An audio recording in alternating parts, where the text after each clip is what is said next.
Well, yeah, it was the 10th trip this year. Over the 10 trips, we've taken 500 volunteers on the nose, would you believe?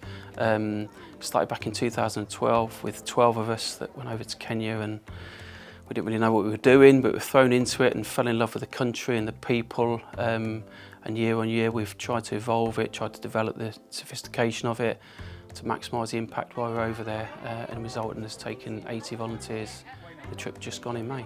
We're over there to try and help the education environment at the schools we support, but the children over there are just incredible. They're so warm and grateful, as are their friends and family and the communities that we work in.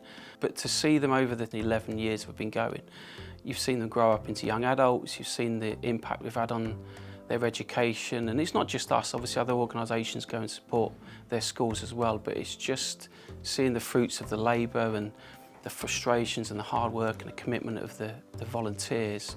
And you know, we still have some kids that were 12, 13 back in 2012. We see they still come and see us today, and they're married, they've got children, and they're just so grateful. And what's quite warming is the fact that they perhaps don't remember the wall we built or the kitchen we put in. They just remember our interactions with them and the support we gave them, and yeah, the impact we've had personally, and obviously that has a knock-on effect to the volunteers as well. I always say it just changes you. It changes you in subtle ways, and clearly you're not going to come back a different personality or things like that. It just gives you perspective on your environment, your life, and I have to say that you go over there and it just resets you for another year, where you come back and you see what your problems are, or the reality of your problems, and it gives you that perspective, as I said, of what your life really is here and how incredibly fortunate we are. And the old cliches of you've got a roof over your head and food on your table, that is the reality. We see children over there incredibly poorly, extreme poverty, but yet they're as happy as they possibly can be, and even the little they've got they want to share with you. So it's just incredible that many volunteers come back time after time after time, but even if they just do that one trip, it never leaves you, and you'll always have a little bit of Kenya in you.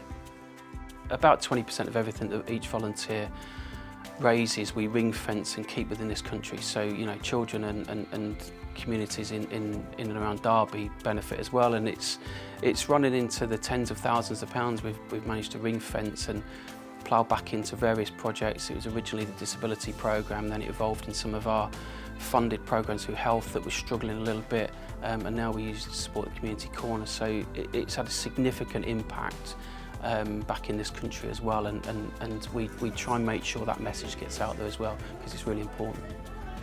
We're just really proud, really, and I always recall that first trip back in 2012, and I just said, we didn't know what we were doing, but on the flight home with some of the volunteers, we never even questioned whether we'd go back. It was just when, not if, and how we could do things differently, and who would have thought, back in 2012 when we launched the programme, it'd be going all these years later and 500 volunteers having been on the trip, and the impact it's made on the volunteers locally and clearly in Kenya.